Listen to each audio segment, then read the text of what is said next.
Hi, this is Llyn Hunter, Llynhunter.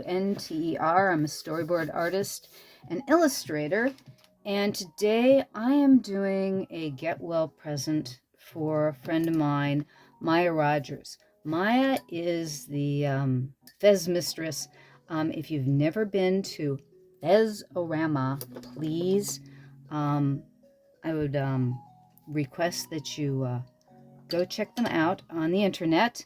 They make the best fezzes on the face of the planet. Trust me, just go check them out. They're here, they're on Patreon, but they're also on the internet at Fezzorama, and reasonably priced, handmade, marvelous fezzes. I've known them for several years, since my days when I used to go to Comic-Con. But today what I'm doing is they have two amazing rats. This is Theo, and hang on here. Let me get this. I'm going. It's the names of the rats are absolutely wonderful. Hang on here a second. It's Juno, or Baron Floofers Fun Monkey Butt, which is this going to be this rat here, and the one sleeping on him is Theo, his brother. But anyways, they have been rat fans for the longest time, and I've had rats too as pets. If you've never had a rat as a pet, they are absolutely marvelous, intelligent, amazing creatures. And the more attention and love you give them, the more personable they are. And they do have different personalities. You can't always say that one's going to be different than another. Now, what I'm doing right now, excuse me for switching stories on you, I'm erasing away the underdrawing. I quickly did an underdrawing to set things up. And then what I do before I start painting on it is I'll erase it away. Now, a lot of times if I'm doing pen and ink and then painting on top of pen and ink, I'll do an underdrawing, draw on the top of that, then paint on the top of that. And I'll erase the underdrawing, or the pencil underdrawing, again before I actually paint. Now with this one, what I'm going to do is I'm going to paint it, and then I'm going to go do a pen and ink drawing over the top of it. And what I've got, let me pull out the image that I have so you can see. This is Theo and Juno on the website where Jason posted their pictures, and I wanted to surprise Maya because she's in the hospital having breast reconstruction. She had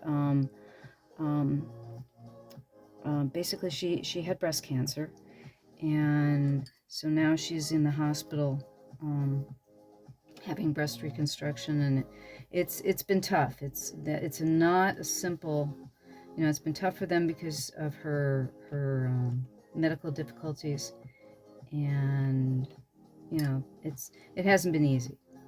And COVID, you can imagine, they make these marvelous fezzes, and they go to conventions to sell them. And under COVID, we have not had a very good situation with the COVID. Now, these rats are black and white.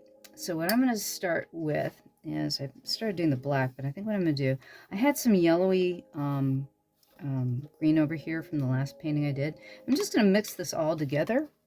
You can see that, just to get, that's kind of a nice base color for what I want to be in the shadows for the rats. And I think I'm going to add, since it's a little bit yellow, I'm going to add probably, I'm going to add just a little bit of some, I believe this is burnt sienna, so that's a little bit of a red, and that'll warm up that yellow a bit that I've got there. And I'm going to add some more water to this because that's a little thick, and that's going to give me the volume that I need, because these guys are white and black rats. Basically, their black spots are kind of a nice blue-gray too. So I'm starting out with this kind of a yellowy brown, very, very liquid, very light, and I'm going to scumble it in to be within the shadows. And this is like the shadow of the body on Juno, because I've got the drawing very lightly sketched in. And I'm also on the back. They didn't have a very good background, and Jason got there's you can tell they're sleeping near one of Jason's new hat racks. He's created these really cool cardboard hat racks for his fezzes, so that you can hang them up on the wall and admire them. They're really wonderful. I really love the fez because I get cold all the time, especially in the wintertime. You know, we keep the temperature down in my studio. So what I'll do is I'll wear a hat. And his fezzes they're crushable fezzes. They're made out of this really cool polyester velvet that's really nice. And they're nice and warm, and they don't have a brim on them. And because they don't have a brim on them, I don't get any shadow from the light above when I'm working on my artwork. And I really love wearing my fez in the studio. I like to wear them to conventions. When I go to conventions and sell things, I'll wear them there too. And you can see right now what I'm doing is I'm lightly using this creamy brown color, this light brown color, to indicate a shadow. And I'm putting it, this is going to be basically the tail right there. And let's see here. Rats have basically pink ears. So I got a little bit too much. I've got all this green on here. The last thing that I was painting were some, I was doing a plein air. I'm trying to do some plein air work with watercolor in my backyard this morning, and I was using my travel kit. This is a Cotman Winsor & Newton watercolor kit. They are very inexpensive. They run about 15 bucks at Blick, I think. Blick, you know, Blick does not pay me. However, they're one of the companies that I use a lot for my art supplies because they have amazing prices, especially for things like brushes and watercolor paper and watercolor blocks. If you want to get Winsor & Newton blocks, this is what I have right here. This is a hot press, basically 9x12 Winsor & Newton hot press watercolor block, and they still run about 25 bucks for a block for, I think, let me take a look here as we're going around. How many sheets are on this thing? 20 sheets. So it's about a buck a sheet, a little bit over a buck a sheet for watercolor paper, but it's well worth it. Trying to think what color I want to have under the rats. I think I'm gonna keep it in the blue area. I'm gonna do it like a blue-gray because they're blue-gray rats, and I think I'm gonna keep it in that range, and then I'll put in touches of like purple and pink, because the tails are going to have a little bit of pink, and the ears are going to have, you know, pink and carnelian colors in them, because they're rats, and that's the way they go. But this way we'll harmonize the piece by putting keeping the colors to the blue side, and then I'll probably put some, like I said, purple shadows, maybe some. I like to play with purples and blues in my shadows, because I'm making up the background here, because the background in the original photo is it's not that interesting. The rats look very adorable sleeping together, but the background is a little bit funky.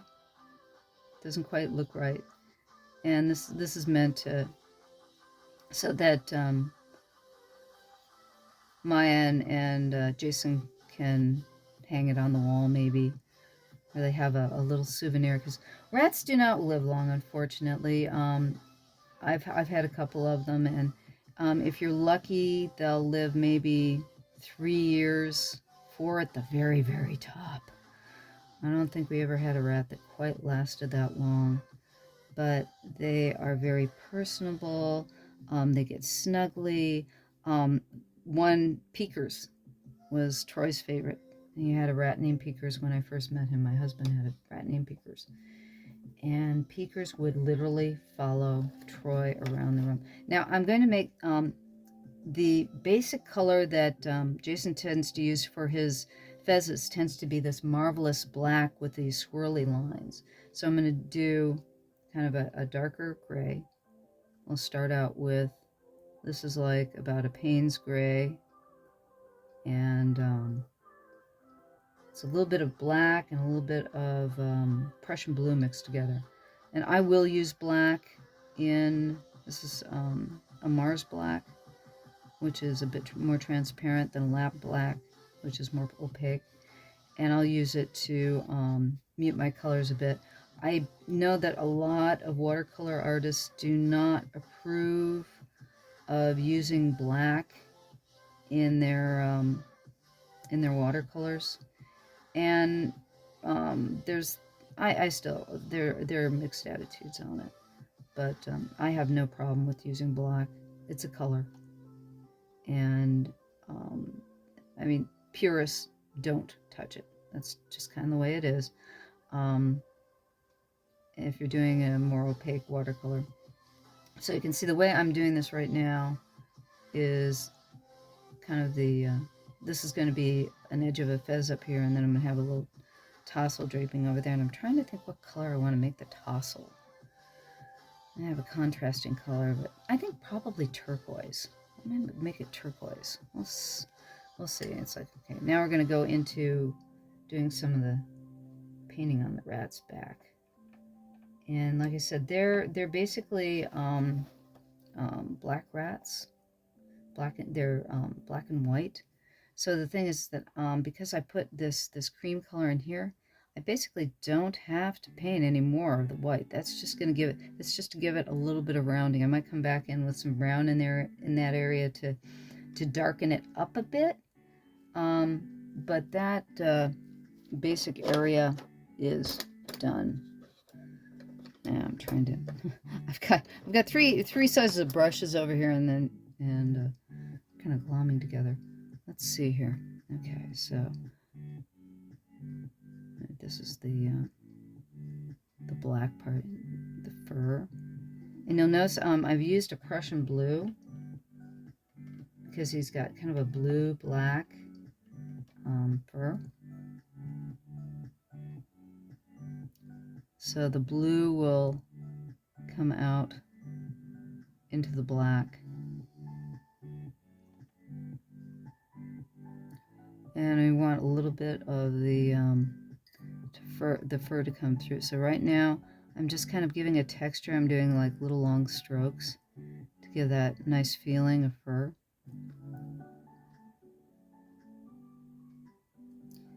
And as we continue on with the overlaying of the color, I'll probably add more black into it. But right now, this is a little bit of wet into wet, and you'll find that one of the things that I like with watercolor is that as it dries, it creates its own magic combinations of colors. And what I highly recommend when you're doing watercolor, just try to let watercolor paint itself. You can always come back in and fix the mistakes later, especially with an X-Acto knife. Helps immensely for fixing mistakes on good watercolor paper. You can just take an X-Acto knife and scrape. I mean, you literally scrape away the paint. And between alternating with a kneaded eraser and a plastic eraser, you can get the problems, or basically the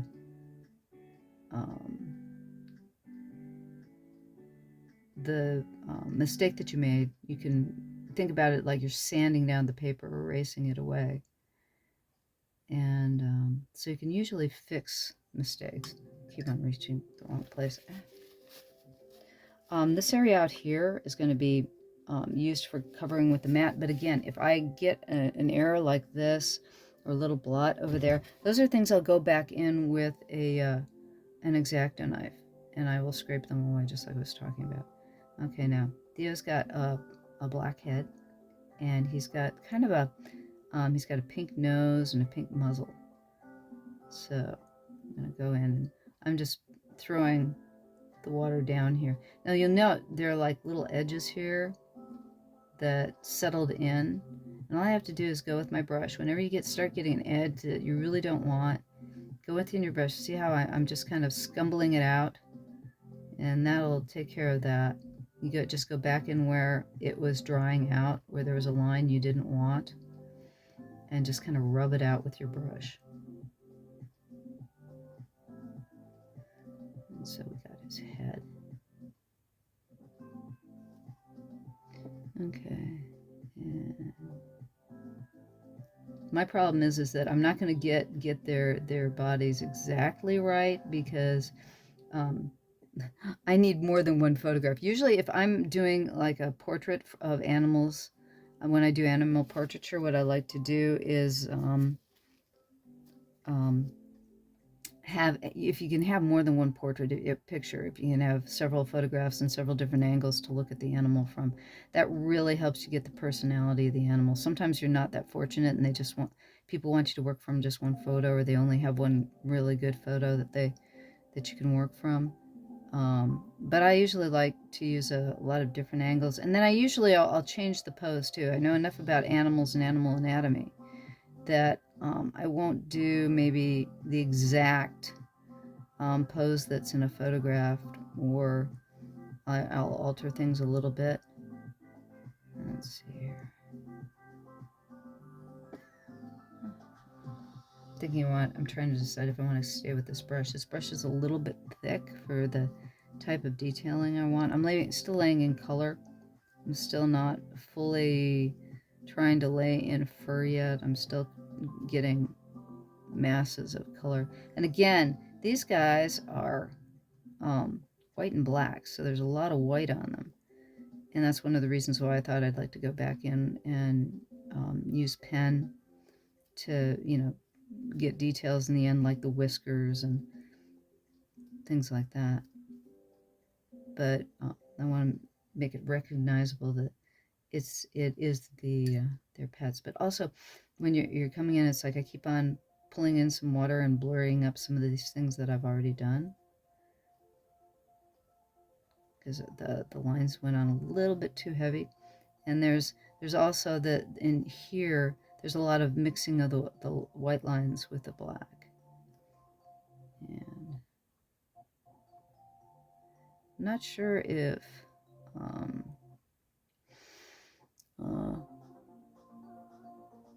Theo's got a little black on the other side of him, or whether that's a shadow.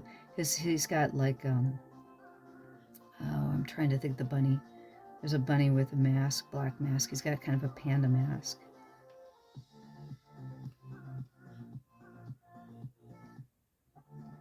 But you'll notice everything is pretty light thus far. And it's like I'm taking some of the paint off of here and putting it up here. And you can't, the thing is with hot press will give you more of the foxing puddles. So if you are uncomfortable with getting foxing like puddles in your watercolor, you might want to start out with cold press rather than hot press paper, because the cold press has a way of not giving you as many of those foxing areas, whereas hot press will always give you some of those foxing areas. And I like hot press because it does do that. It gives more personality to my painting. Okay, I think I'm going to go up and I've got my general idea of what I want to do here, and I'm going to go kind of finish off the velvet and that hat. When I'm working in watercolor, I will go all around the painting. I won't just stay, you can tell, is in one place, because you can tell, like, this area is dried out, this area is wet, this area is totally dry, this area is partially wet. And as you're doing more and more watercolor, you'll get a feel for which parts of the painting are dry and which parts are wet. Now, right now, I'm painting wet on dry. Right here, you can really tell I'm getting very hard edges. When you paint wet on dry, especially with this type of paper, you'll get much harder edges. And what I'm going to do is I'm laying a pretty thick coat of black paint here. And the reason why I'm doing this now is I'm going to let that dry. And I'm going to, once I get this, the velvet in the fezzes that that Jason and Maya make have this marvelous twisty pattern in them, and it's in all the velvet. It doesn't matter what color it is. They get this really just cool fabric. And what I'm going to do is I'm trying to lay it down here, and once it dries, I will go over these lines again with just water. And what that'll do is that part of the lines that I'm laying down will get hard, or they'll have hard edges, and then some of them won't lift up, and I want it to lift up, and then I want some edges to stay down. So what it'll do, my hope is here is where we've got this light in between the lines, is that'll fill in with some black, and then I'll come in with probably a paper towel. We'll see once I get this done. Come in with a paper towel and blot them up and see if I can't get that feeling of the fuzzy velvet. And this is what I was telling in some of my other videos. I've talked about the fact that when you do watercolor painting, if you screw up, if you totally screw up, I mean, you can put water down on it, blot the whole thing up, and almost start from scratch. And it takes that bravery of being able to make a mistake and trying to repair it. And sometimes you can't repair it. And sometimes it doesn't matter because nobody knows you made a mistake in the first place. You're doing watercolor, you're making the plans, you're making the decisions. And so nobody knows really where you've gone. Now, right now it looks really kind of flat. So I'm going to get in here after it's dry and probably wet the whole thing down, pick it up, repaint it, and give some shadow to it to give it a little bit more depth. And also, okay, there's an inside hat band that's black. So this is the illusion of the inside of the hat band.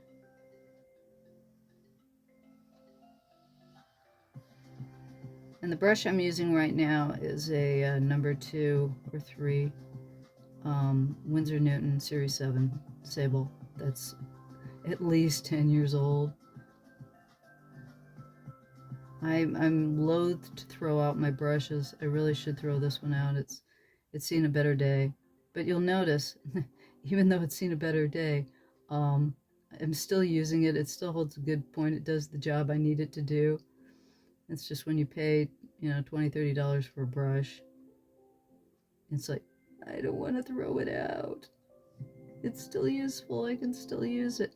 And with the Series 7 brushes, I mean, they really do keep they take a beating and they keep on painting away. There we go. Okay. Now the part up here is out of a border line too. It's like that way they can either either can be a vignette or they can put a mat over it, but it's outside of a lined area there. It's like kind of this shape is the area. Okay, now I'm just gonna wet this whole thing here.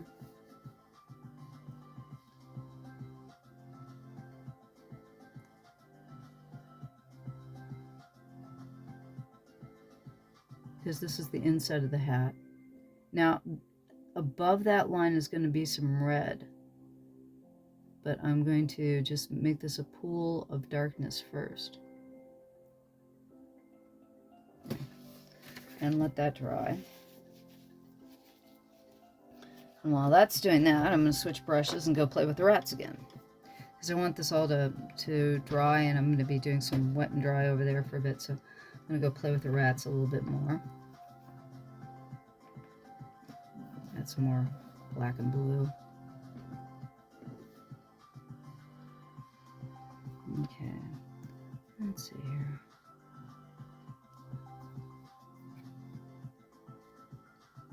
Now the other thing is that you can, do this texturing with a lot of little lines like I'm doing right now. And then if you find them too harsh, again, go in with water, scumble it up, and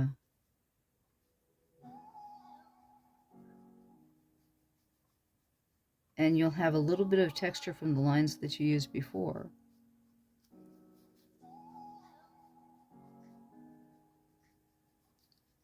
There we go.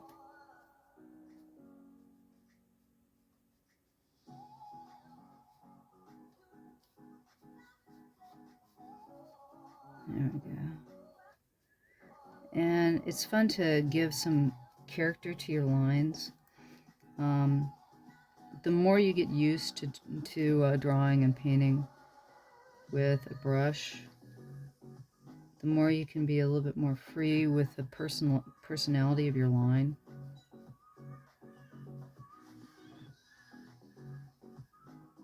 And you don't have to be serious, you can be a little messy. Because this is fur, so it's like there's a randomness to the pattern of the fur.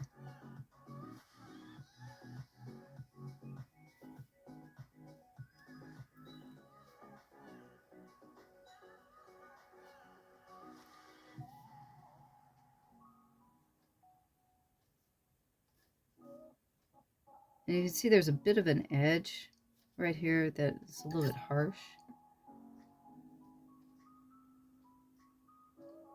And what I might do is I might come back in at the very end of the painting and maybe take that edge and shred it up a little bit with an X-Acto knife blade, just to give it some texture and some unevenness.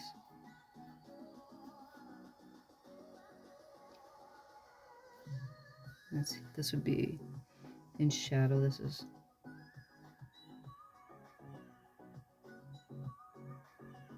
part of his jaw. I've got 2 cups here, and I keep on reaching for a cup that doesn't have any water in it nearby.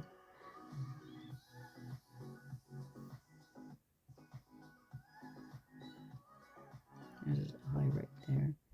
And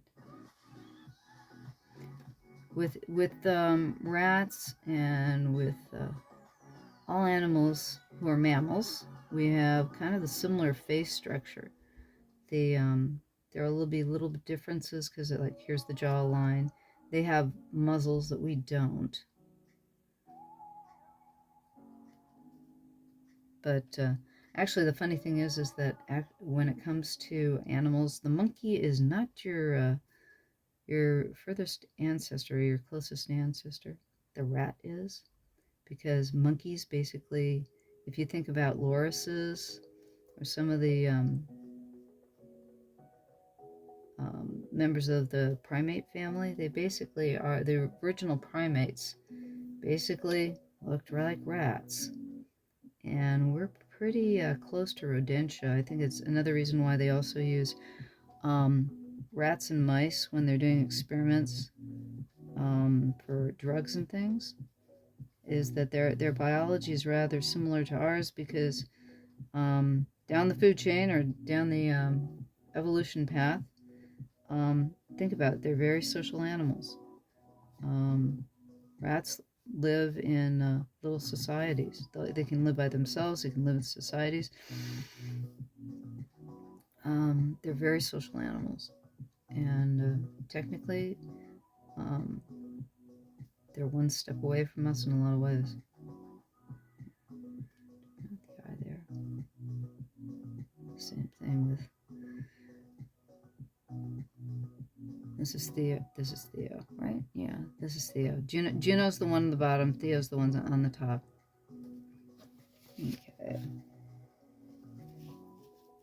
Now let's add some pink to the ears. Let's add some excitement here. Okay, my favorite color to use for pinks is alizarin crimson. I can make purples with alizarin crimson, and I like to make pinks with it. But what I like to do whenever I'm doing pink is I use a warm red and a cool red. I'll use a little bit of cadmium mixed in. It's like here, it's like this is the alizarin here, this is the cadmium. And I'll use a little bit of both. It's like just because the one's too cool and the other one's too warm, so I like to use them together to give a little bit of body to a pink. And that's got a little bit too much cadmium in it. It's a little warm. So I'm gonna, and I'll just put a dot of, that's the alizarin. Same with the ears. Ears should be more pinky. Rats have little pink ears. No matter what your color your rat, it's going to have pink ears. It has bear ears. So I don't know about the nose. The noses have a tendency to be pink too, at the very tips. Either bear. It's kind of looking nice as a just a watercolor at the moment. You can tell it's like all of a sudden we've got evolution of rat just by adding a little color here and there, and a little bit of shadow. And they have nice little dotty inserts for where their vibrissae go in. I love the word vibrissae. Vibrissae means whiskers.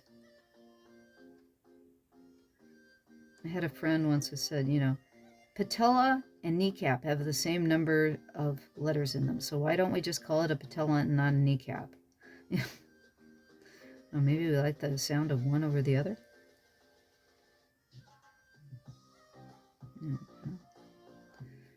Now that shadow, I'm trying to decide if I got a little bit too dark in the shadow. Sometimes it's really difficult to tell with watercolor, because you'll lay it down dark and then it'll dry really light with some colors, and other colors you'll lay it down and it'll look really dark when you first lay it down, and then when it dries it'll be really, really light. And so that's one of the advantages, that it does change color, but it also, you can pick up the color and change it afterwards or add to it. One of the things that I find with watercolor is that it's really good to, again, work light and build up the color if you can. The darker you go initially, if you go too dark, the best thing you can do is pick out the color.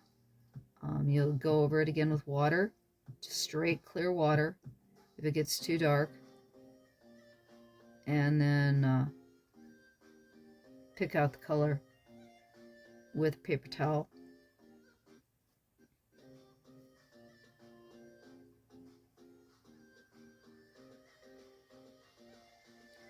There we go. Face is shaping up there. Okay, now let's see what we can do with that fez. I'm gonna go back in. Oops, drop my brush. I'm gonna go back in with some water.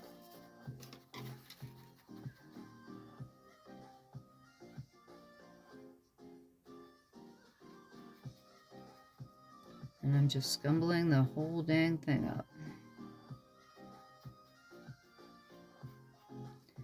So the thing is that the velvet is a really dark black, and I'm not going to go totally dark black just because it's tough to get there. Believe me. I did a friend's pug. It was a black pug. Oh my lord.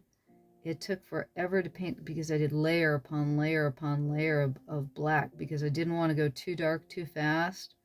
So I was doing layer upon layer upon layer. But man, when I got done with that pug, he was a beautiful, beautiful, beautiful black pug, because I had taken the time to do all that layering. And sometimes that is the key, is again, keeping it light, building up your layers, and then you have more transparency between the layers, and you'll find that you'll get sometimes colors that you never expected that really look great. Okay, so you can tell right now, all that black that I lay down has moved around on the fez.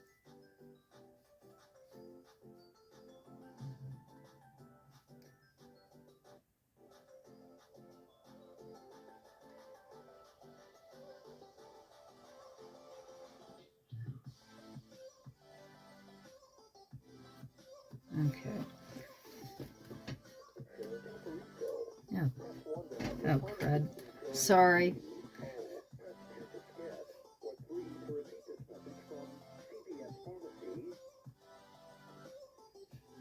I accidentally hit my answering machine. My apologies.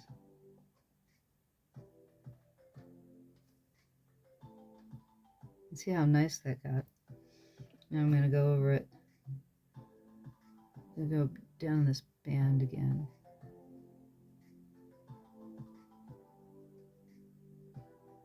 And again, you can see the buildup. Just this is like the second layer of black. The inner band's pretty dark, but that's probably as dark as I'm going to go with that particular band there. And I'm letting this dry a little bit because I want to go back with black on that, and probably will wet it down one more time to put the detail in on that. So, pulling up my black with a little bit of blue in here. I'll see if it's dry enough to, yeah.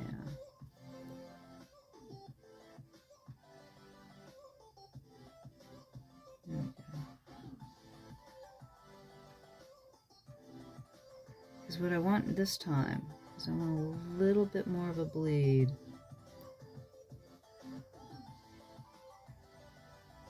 To get a feel of that ridged velvet. And I think what I'm going to do too is right now I'm going to make a little bit of a purple. Let's see here. This is my alizarin crimson again. And a little bit of Prussian blue. And that gives you a real purple. So that nice purple. That's the Prussian blue and the alizarin crimson. Now, there's a little bit of green in Prussian blue. So, but I like the dye quality of it, and it really goes dark. Okay, so I'm going to pull this side down a bit. So I'm taking the purple, and I'm just going to, because I want the hat to turn a bit this way.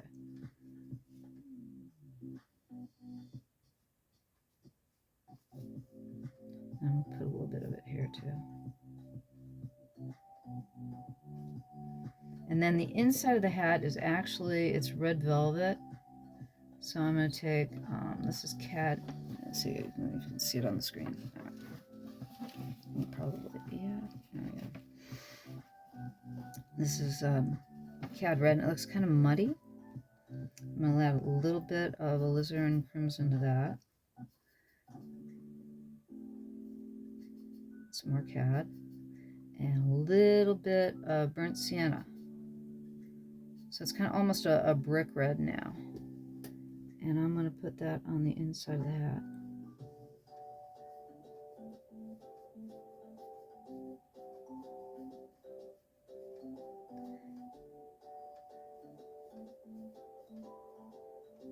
Because the inside of the hats that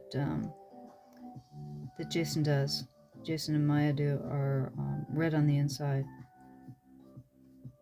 And then, let's grab a little bit more cad.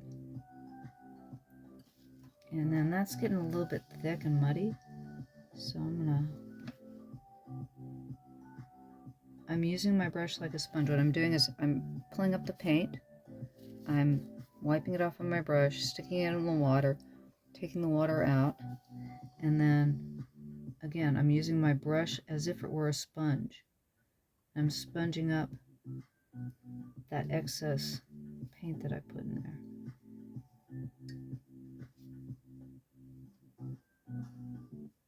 because it's not, it's going, I wanted it thick, but it's looking too thick. So I'm pulling up this paint here.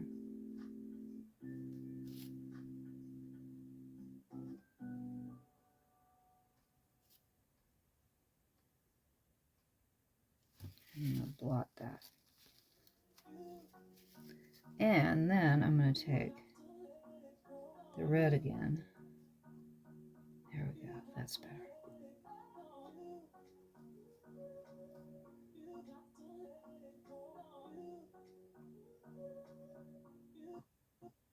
See how that worked? I didn't like, there was too heavy and too thick, but enough of the color went down like a dye. Now I'm picking it up, and it's gotten to be the color that I really wanted.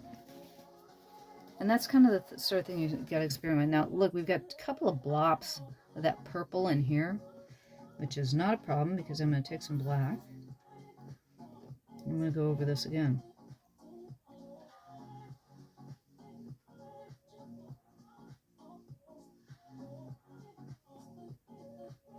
And this is, I never do like or I shouldn't say never, I rarely do straight color. I always seem to mix something into it. And that it has a harmonizing effect, and it also, when the paint dries, it tends to separate in pigments. And you'll get a wider variety of pigment and texture if you mix in other colors with what you're doing. Now, some may have a problem with it and find that it gets muddy. And like I said, if it feels like it's getting muddy, take your brush, scumble the area, pick it up with a paper towel, and go at it again. Okay, right now this is just water. And okay, if I make a puddle of water and then I add paint to it, that's known as wet into wet. What I'm doing right now, this is wet into wet, and it's very difficult to control wet into wet. It's one of the reasons why I prefer wet into dry. And again, when people say, oh, I can't control watercolor, well, you're probably doing too much wet into wet. And some people like that. Some people like the effects you get from doing wet into wet. And I like the effects per se of what the paint looks like. But not necessarily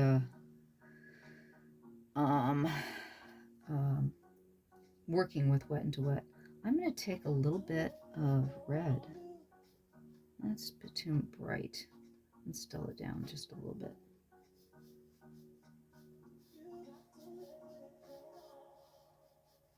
Just put over here. Now that came out a little bit red. I think I want to let me add a little bit of alizarin to that. There we go. Now, mind you, the cadmium will come through that alizarin, and that'll warm it up. But at the meantime, I'm getting more of the, I want to reflect that color over here to give it some balance. Because we don't know what fabric's under there. We're just going to go with that just to give some balance between those two colors. Okay, now the ratty tail. Rat's tails, I'm taking some of this pinky, kind of that color in there, and I'm lightening it up with a little bit of yellow, because rat's tails are very, very light color, but they are pink. There we go. Oh, I love it when I get the right color. And the thing is that you're not always going to get the right color. You know, it's like what I did with that color in front there. It was going too red for me.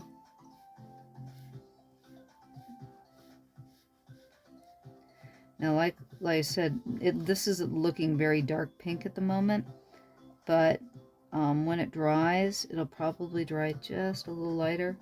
Usually, like I said, with watercolor, you could almost count on it drying a little bit lighter than it really is. That's looking good.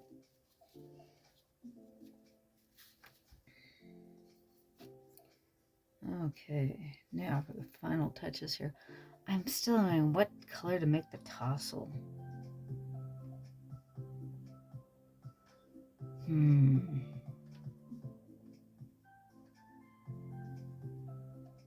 I really don't know what color to make that tassel.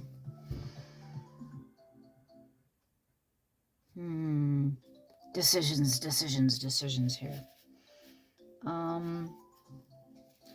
I am going to make it let's even make it a dark red. Yeah, turquoise, red, turquoise. What do I want to do?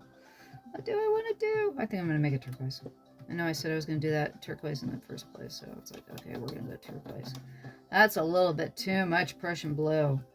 You see that? It's like, I really pulled out some Prussian blue. That was, when you're working with cakes, rather than out of the tube, straight out of the tube, or liquid pans, you know, you'll get something like this where you're like a little bit too much.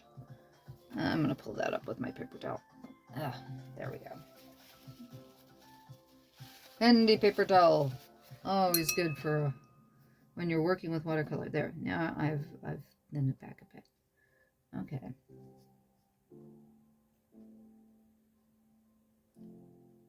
So this is going to be the tassel there.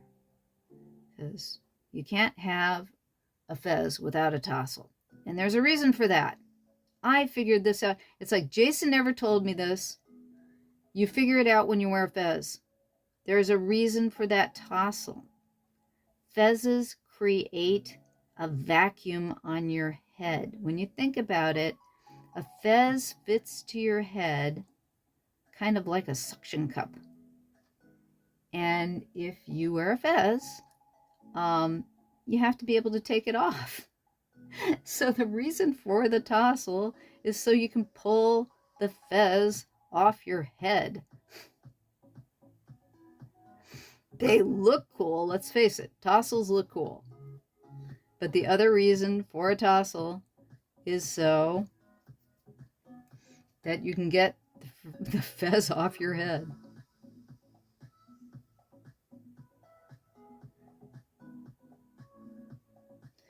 And Jason, if you get what's really cool when you buy a fez from Jason, when you buy, the designs are the coolest. He's got this fugu one. It's blowfish on a fez. He's got the most marvelous designs. He does a lot of them for the tiki crowd, or people who are into tiki lounges and what have you, or the tiki culture. But he designs the most wonderful illustrations. I have Cthulhu's. He does regular Cthulhu's. I'm a big Cthulhu fan, and my Cthulhu's, I love Jason's Cthulhu's. He does squids and kraken and rats, and he just did a really amazing spaceship one. You just got to go over and see his fezzes. They're the most amazing designs, and they really are comfortable. I cannot tell you how comfortable they are. They're so fun to wear. And I would highly recommend joining Jason's Patreon. It's very inexpensive. And normally he puts out a video once a week. He and Maya and some of their friends will get on and tell you what's going on in the creation of fezzes and where they are and what they're doing. And he gives you a discount on your fezzes at different levels of patronage. And it's just too much fun. I mean, I would really recommend joining his Patreon, just because his videos are just delightful and it's fun to be a part of. And I think we're just about done. We're going to put some shadow in here. I'm going to play around with that fez just a little bit more. And we're just about done with the painting on this. I'm going to scumble this up a little bit more so we can get the fez part of it. Get that velvet looking a little bit darker and turning a little bit more. And you note, this is just with the watercolor. I'm keeping everything pretty loose. You can get, I mean, it all depends on how much time you want to spend on a watercolor. The more time you spend on the detailing, the more detailing you can get. I have done, and people have seen you know, when you put a lot of time into watercolor, you can get like really, really detailed pieces if you want to. Okay, right now I need some shadow. And so I'm making a shadow color here. I want a purple. And like, that's too red, this is too blue, I want something in between this. There we go. Now we're starting to get it more of a gray for the shadow. So what this will do is this will help the rats stand out a little bit more.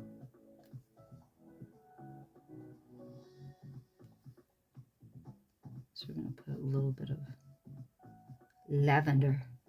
I like lavender shadows. I like lavender shadows and I like blue shadows. And it all depends on, you know, what types of things you're doing.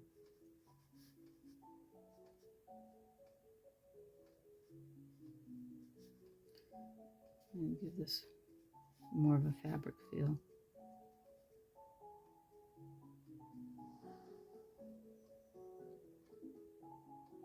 I'm giving a little bit of lavender in the shadow on the rats. And that's harmonizing, so you've got, you know, you've got purple in the background. You want a little purple here and there. So it all pulls together. And I like to add a little bit of stippling in my background too, just to add some interest.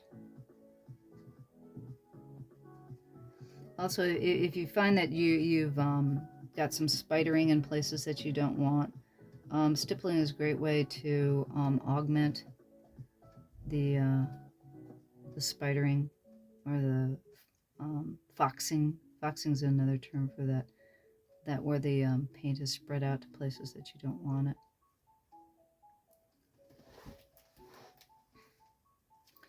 And I think I want a little bit of this turquoise blue to come into the background a little bit too. And this is, I'm just adding, since we don't have any real background that I've designated, I'm just doing this as kind of like a calligraphy, just to add some interest to the painting.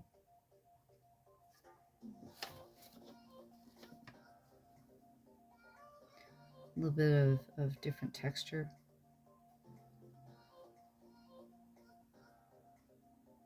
And it's literally just like clouds in the sky, you know. They're prettier when they're fluffy and they go different directions.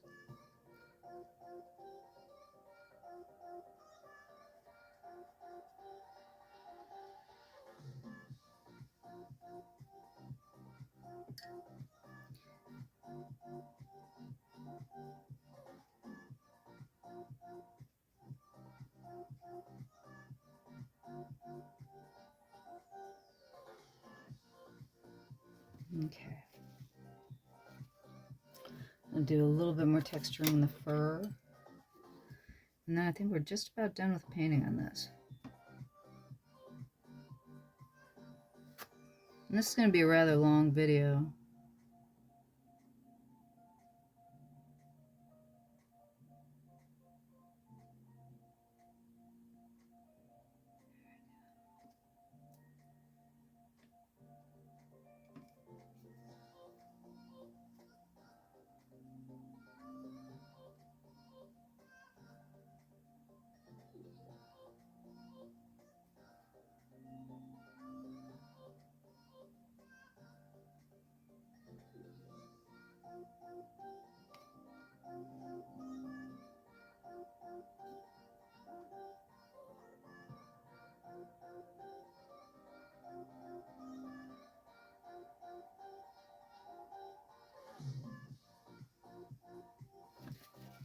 It's a little bit too much there. I don't really like that. Until I hit my... There we go.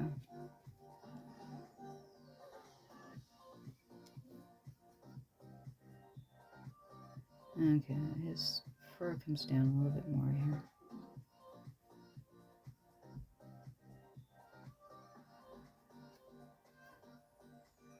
So getting to that point where you're going, okay, one more thing, and one more thing, and one more thing, and one more thing.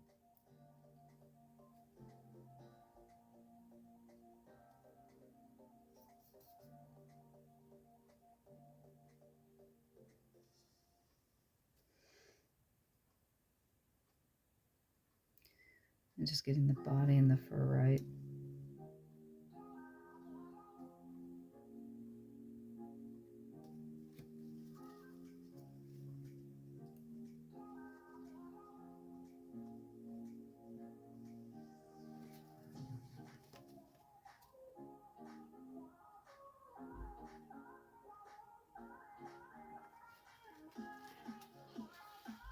Okay, and I'm just going to put just a little bit more.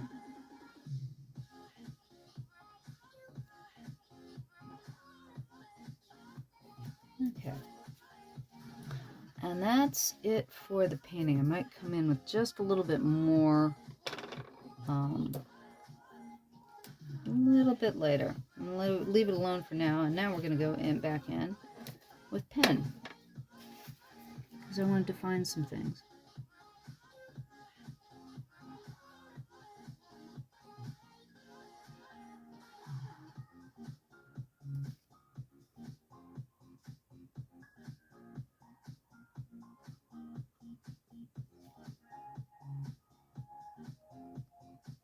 Now right now I'm using a, this is a 01 micron Pigma pen. And what's really wonderful about Pigma Micron, that's it. This is Sakura. It's a Japanese company. Basically, they made a replacement for the Rapidograph pen. When I first started in illustration, I used Rapidograph pens a lot. Problem with Rapidograph pens, they're marvelous because they use India ink, or technical ink that is permanent. The problem with them is that they clog, and you're paying a lot of money for Rapidograph pens. Usually run around 15-20 bucks a pen, and you pay that much for a Rapidograph pen. It clogs on you, and you have to get like Rapidograph pen cleaners and ink cleaning, what have you. And Sakura came out with these Micron pens about probably 20 years ago, a little bit over 20 years ago. And what they are is that it's pigmented ink in a felt tip pen. And so the thing is that this ink is permanent, but it doesn't have any volatile, that I can tell. They don't use any volatile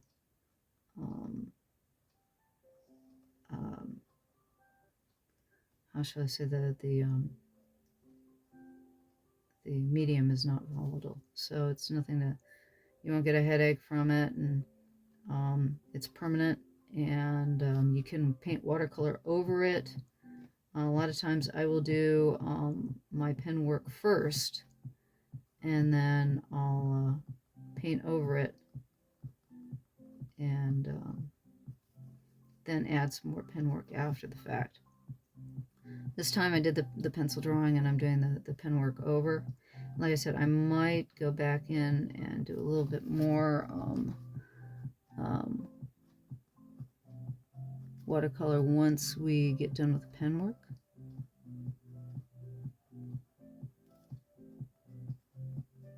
And you can tell I'm just doing lots of little cross-hatchy lines because it is fur.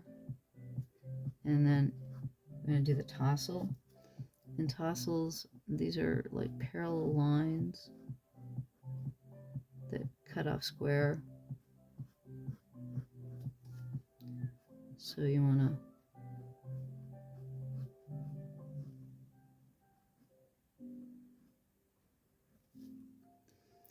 and then there's a braid that goes around the knot. So this is the braid.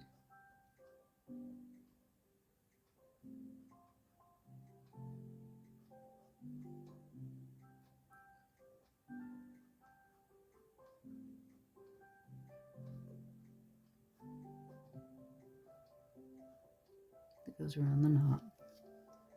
And then the knot, this is where the tassels come into the cord. And I forgot, I was saying, when you buy a fez from Jason and Maya, you get to choose the color of your tassel. And so it's like, you can have any tassel color you want, which is really fun. So it's like Jason does, his designs come in so many marvelous colors. Oh my Lord.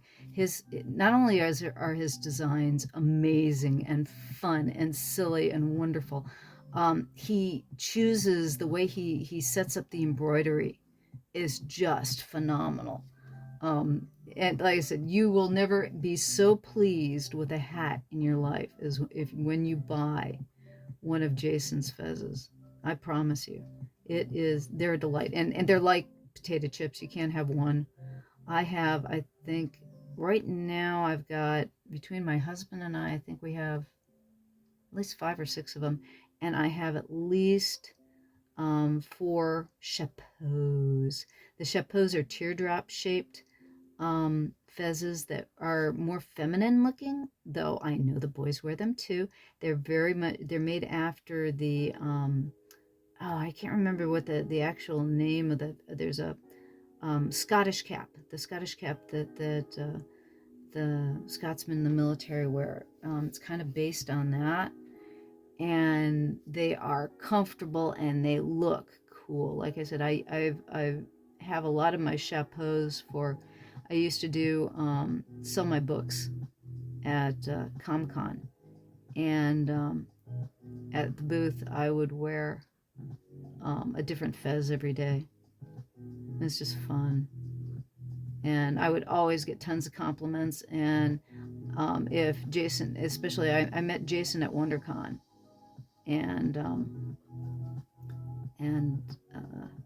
bought one of his fezzes there. I think my first fez I ever bought from him was a Cthulhu. It's funny, I'm not a big Lovecraft fan, but I love the idea of the evil tentacled monster of complete wickedness and doom. That's what Cthulhu is. He's like the heart of darkness. But anyways, Jason has done some amazing tentacle designs, and he's great for the steampunk crowd. And you can tell I'm a big Fezzorama fan. And on top of that, Jason and Maya are just the most wonderful people you'll ever want to meet. Which is why I wanted to do something nice for both of them, for going through they're going through some little difficult times right now. And they're putting a very good face on it. And let's see here. I missed my... Where's my... There it is. It's like, I lost my reference.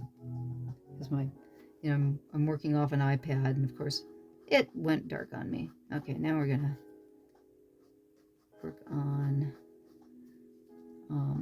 Juno's fur.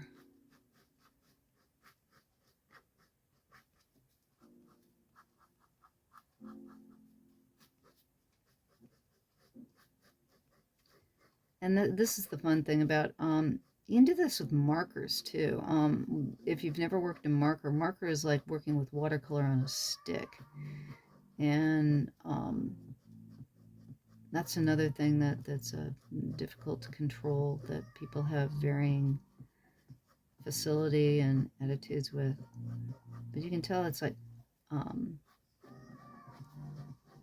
the pen's working really nicely here, for giving me rat fur feeling, because they have mixed fur coats. It's like it'll be short near their faces in here, and then longer as it goes out.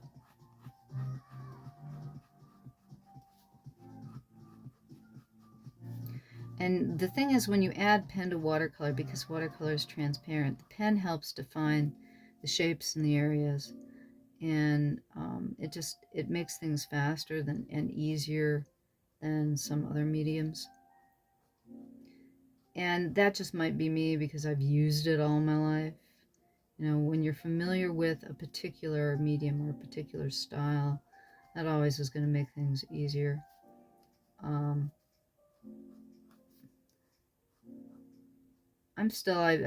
enjoy digital. I've got to figure out I haven't figured out how to do a really nice digital video of experimenting, you know, or I've been looking at other people's the way they show how they do digital work, and I still haven't gotten good. You can tell I got to find some copyright-free music, or I've got to. I just haven't spent the time looking up, you know, more copyright-free music, because I know it's better for you guys when I'm working on something like this to have a little bit of, you know, rhythm in the background while I'm working on this, while I'm talking to you.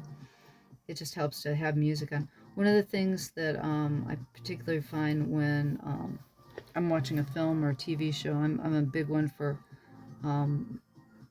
good soundtracks with my drama, because I find that soundtracks tell the story and they fill in the back better. Okay, now I'm going to do the tail. Rats have fuzzy tails. They have very delicate fuzzy tails. Bare fuzzy tails. You never want, you know, it's like, you gotta be careful when you hold a rat by the tail, because you can rip off the skin. Well, it depends on the rat. Some rats don't mind being held by the tail, and some do, but it's difficult because their tails are literally designed so that the skin will rip off, so that if, you know, you gotta remember these guys are prey animals, so if they're being chased, that tail will rip off so that they can get away. But it's like, if it was really funny, Troy's rat peekers used to play fetch. You would throw him, you'd wad up a piece of tissue paper and throw it for peekers, and peekers would run and get it and bring it back. And these things, I mean, if you've ever heard the saying three blind mice, they really can't see in the light. It's like it literally blinds them. So they use their noses. They are big nose critters. They know where you are. They know where the world is between the nose and their whiskers. They know where everything is. Those eyes of theirs, they really are blind. I thought when I was a kid, you know, please, three blind mice, see how they run. It's like, seriously? They are blind. They don't see real well. Primarily because there's too much light. They've got eyes that are designed, those big eyes of theirs are designed to see in the darkness. And so they don't see real well, but they can tell where you are by your scent. And so they don't use their they use their whiskers to feel you. Big whiskers.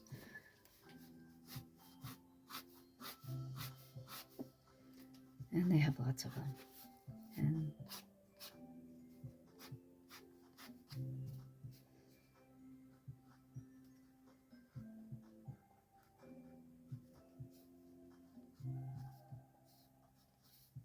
we're just about done here. I'm keeping this one pretty loose. Like I said, if I wanted to put hours and hours, I'd probably put at least, if I wanted to do a super detailed piece, I'd probably put about 2 to 3 hours more in on this to get it super detailed. But I kind of like it loose. I mean, I like both ways when I do my work. I like some that have that semi-tight feeling to it, like this one does, and I like really tight pieces that I put tons of detail into. And it depends on what the purpose is, what it's for, how I'm feeling towards it in the end. Plus, with the rats here, I want them to be the important thing in the foreground, and everything else to kind of be in the background. And I'm heavying up the line just a little bit, so that it's a little bit cleaner.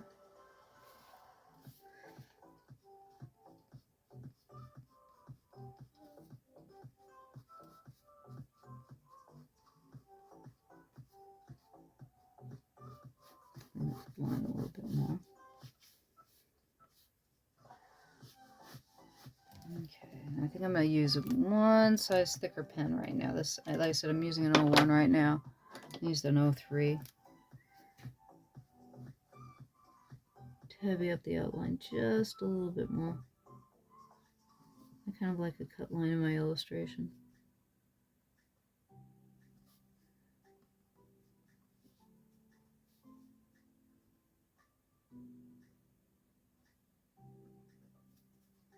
There we go.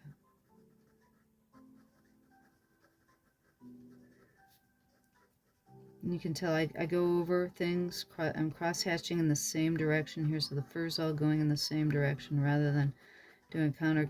I'm thinking more in terms of the direction of the fur rather than using my pen this time as with cross-hatching. It's more like, you can see I'm going parallel lines just like the direction of the fur.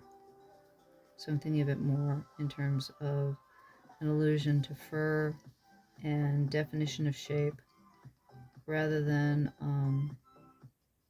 the value. And usually use cross-hatching more when you're trying to get value.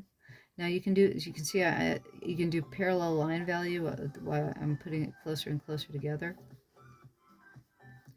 There's a little cross-hatching there. There we go.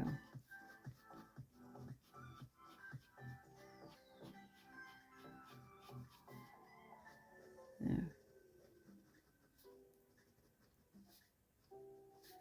And I'm putting like a little zigzag here so that I can feel the tail more.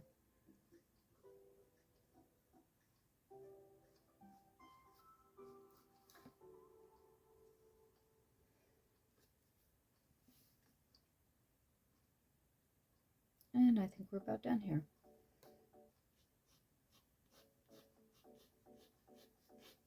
And I'm just going to add actually a little bit of parallel lines here.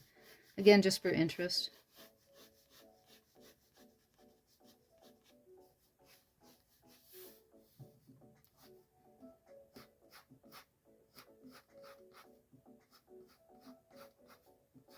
And you might not be able to see the lines in the black, but then again, they'll stand out a little bit.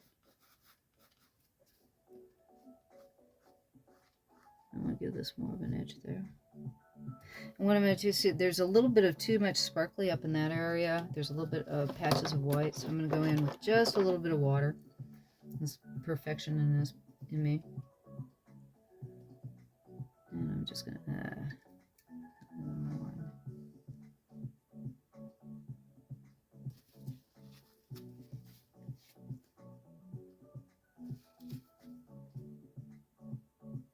There we go.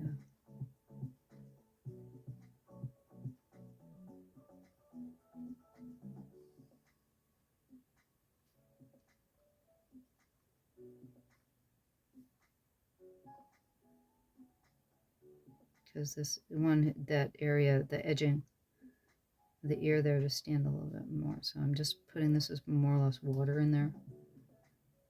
Change those shapes around just a little bit. And I am going to give this an edge.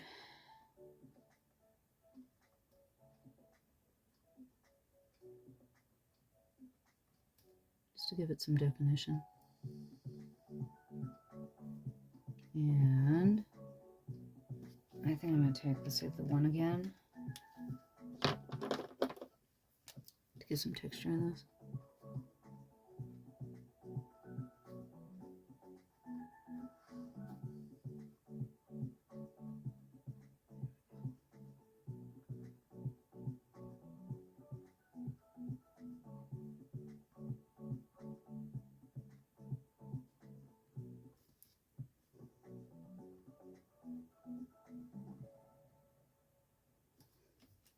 There we go. And that's my picture of Juno and his brother Theo for Maya and Jason Rogers. Sign it.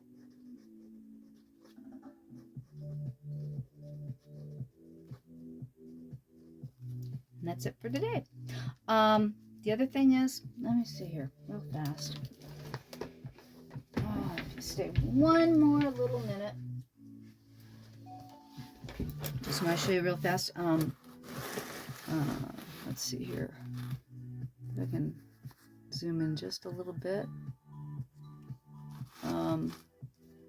Right here, we've got a couple of spots that my brush flicked off. And this is what I'm talking about, using an X-Acto knife. And all I'm doing, you can tell, I'm just scraping those babies away with the flat of the X-Acto knife. Just flat. Don't use the tip. Use the flat. And just lightly sand it down like you were using sandpaper. And then take a kneaded take the kneaded eraser. And there goes the spots. So if you want to make everything nice and neat and like it looked brand new, again, and there's a little spot that jumped off the brush. There it's gone. And then I put boundaries on this with pencil. And I'm going to just clean those away just a little more.